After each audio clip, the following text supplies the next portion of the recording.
Good morning, students.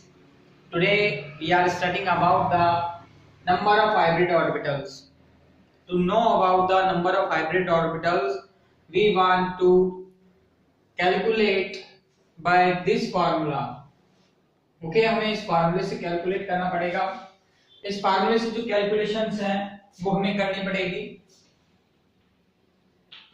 और ये जो फार्मूला है हमारा SA plus 1/2 G minus B plus minus E. अब देखिए ये जो फार्मूला है, ये जो हमारा फार्मूला है SA प्लस 1/2 ब्रैकेट में G minus B plus minus E. अब ये है क्या, इसमें ये वैल्यूज क्या हैं, अब हम ये देखते हैं.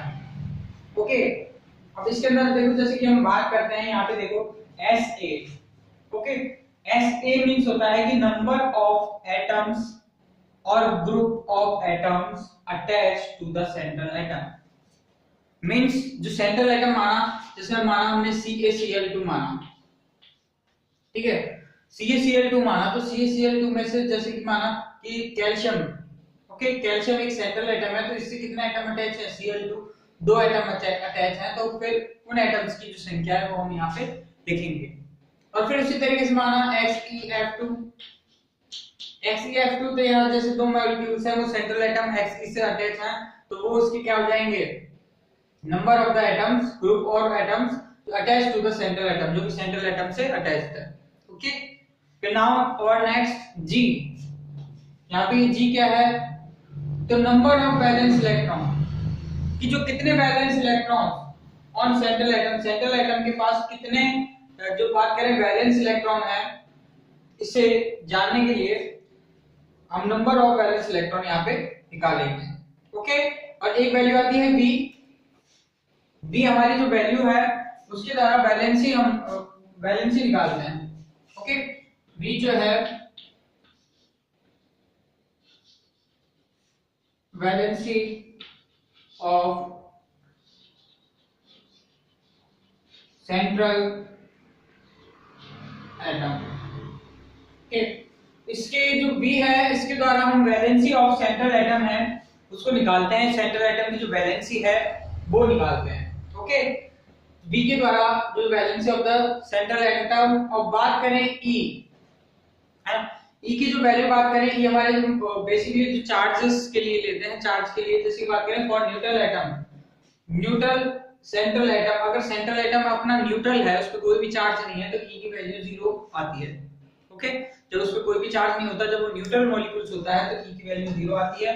लेकिन जब हम बात करें फॉर कैटायंस की, तो कैटायंस जैसे अगर माना प्लस चार्ज है उस पे कैटायन, तो इसकी वैल्यू क्या आएगी, E की वैल्यू नेगेटिव आएगी.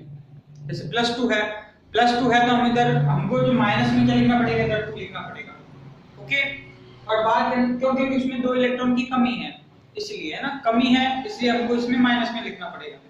और नेक्स्ट अपन बात करें एनायन में, अगर वो वैल्यू एनायन में बात करें जैसे -2, तो हमको वो वैल्यू प्लस में यहाँ पे लिखनी पड़ेगी. मींस उस पे 2 इलेक्ट्रॉन्स की अधिकता है तो इसलिए वो प्लस में हमको लिखना पड़ेगा. और V तो हमारा valency of the central atom है ही, और E है हमारा वो G है हमारा number of valence electron on central atom, कि सर जो सेंट्रल एटम पे कितने वैलेंस इलेक्ट्रॉन है.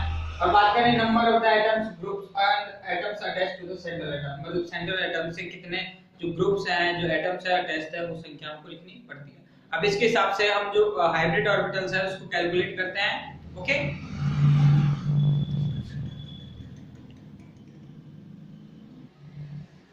अब देखिए, अब हम एक एटम से जिसके ऊपर हाइब्रिडाइजेशन निकालने वाले हैं, ये है हमारा XeF2.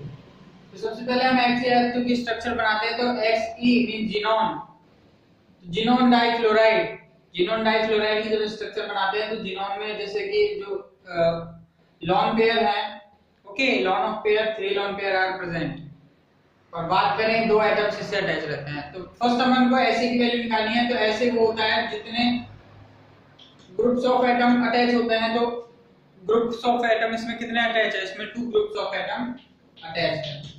ओके, फिर उसके बाद हम बात करते हैं 2 ग्रुप्स ऑफ एटम अटैच होने के बाद SA की हमारे पास वैल्यू आ गई. फिर हमको G की वैल्यू निकालनी है.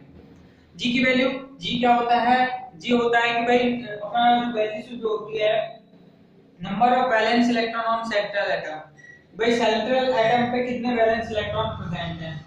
तो भाई वैलेंस इलेक्ट्रॉन, भाई नॉर्मल पर बात करें जो वैलेंसी में अपने बात करेंगे भाई वैलेंस इलेक्ट्रॉन कितने प्रेजेंट है। वैलेंस इलेक्ट्रॉन जो हम इसके निकालें, जी की वैल्यू निकालें, तो जी की वैल्यू आएगी अपनी 8। ओके भाई 2 2 2 और यहाँ पे 2, तो इनकी वैलेंसी में कितने इलेक्ट्रॉन प्रेजेंट है, 8 इलेक्ट्रॉन प्रेजेंट है। ओके फिर उसके बाद हम वैल्यूज निकालते हैं V की। तो V आता है हमारा, V की जो वैल्यू है वो आती है, मतलब जो बैलेंस जो बॉन्ड, देखो V की वैल्यू इसमें है बैलेंस बॉन्ड, जो बॉन्ड बनाने में कितने इलेक्ट्रॉन पार्टिसिपेट कर रहे हैं इसके, जिनॉन की 2 इलेक्ट्रॉन ही पार्टिसिपेट कर रहे हैं। तो V में जो बॉन्ड में इसके 2 इलेक्ट्रॉन पार्टिसिपेट कर रहे हैं, तो V की वैल्यू आ गई 2। अब E की वैल्यू की बात करें तो इस पे कोई चार्ज है, इस पे कोई चार्ज है ही नहीं, ये न्यूट्रल एटम है, तो E की वैल्यू आ जाएगी इसके लिए 0।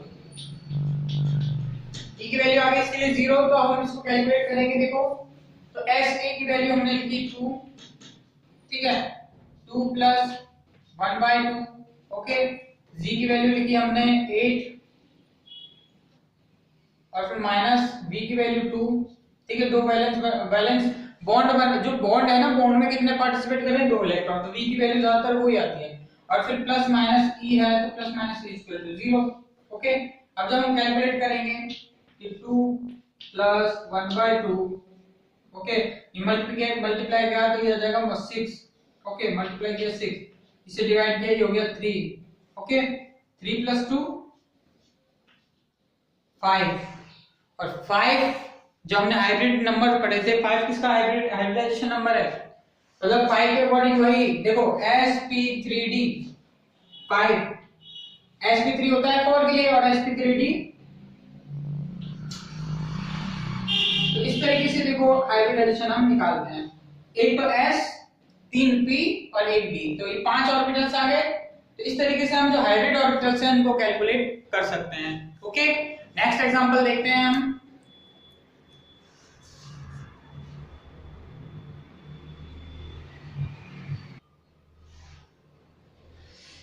हेलो स्टूडेंट, अब हम नेक्स्ट जो एग्जांपल है वो देखते हैं। नेक्स्ट एग्जांपल हम लेते हैं BF3 boron trifluoride.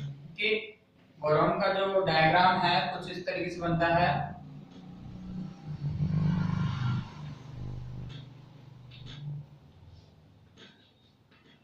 Okay bond angle इसमें होता है 120 डिग्री का, है ना। लेकिन हमको अभी माना इस पे हाइब्रिडाइजेशन हमको पता है ही नहीं। ओके माना कि इस मॉलिक्यूल्स पे हमको हाइब्रिडाइजेशन बिल्कुल भी नहीं पता, और फिर हमको कैलकुलेट करना है क्या, हमको कैलकुलेट करना है इस पे हाइब्रिडाइजेशन।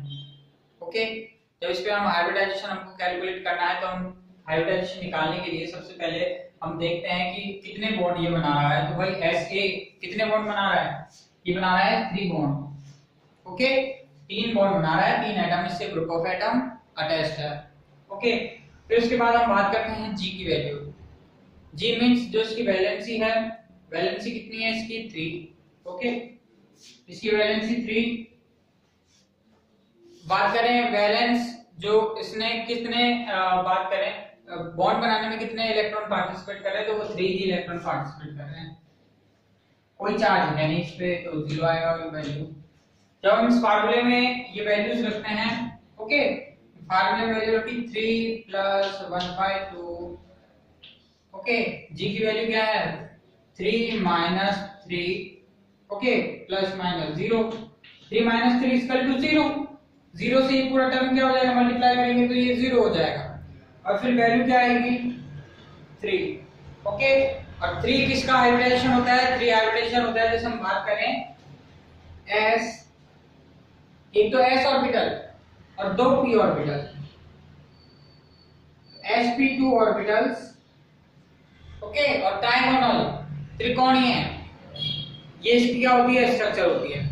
तो इस तरीके से जो मॉलिक्यूल्स हैं उनकी जो स्ट्रक्चर है वो हम निकाल सकते हैं। ओके मॉलिक्यूल्स की जो स्ट्रक्चर्स को निकालना हमको आना चाहिए, ये बहुत इंपॉर्टेंट रहता है।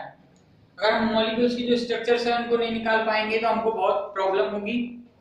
ओके बहुत प्रॉब्लम होगी, और फिर ये तो स्ट्रक्चर ऐसी हैं कि भाई अपन को हाइब्रिडाइजेशन निकालना आना चाहिए। हाइब्रिडाइजेशन नंबर अपन ने इजीली निकाल लिया जैसे 3, तो हम हाइब्रिडाइजेशन इक्वल निकाल सकते हैं। तो आपकी जो बुक में जितने भी एग्जांपल हो रहे हैं हाइब्रिडाइजेशन के, आप उन सबको सॉल्व कीजिए और इस तरीके से सब मॉलिक्यूल्स पे हाइब्रिडाइजेशन निकालिए। कल हम पर्टिकुलर एक हाइब्रिडाइजेशन को पढ़ेंगे और उसके एग्जांपल, एंगल, ये सब चीजें हम उसमें स्टडी करेंगे।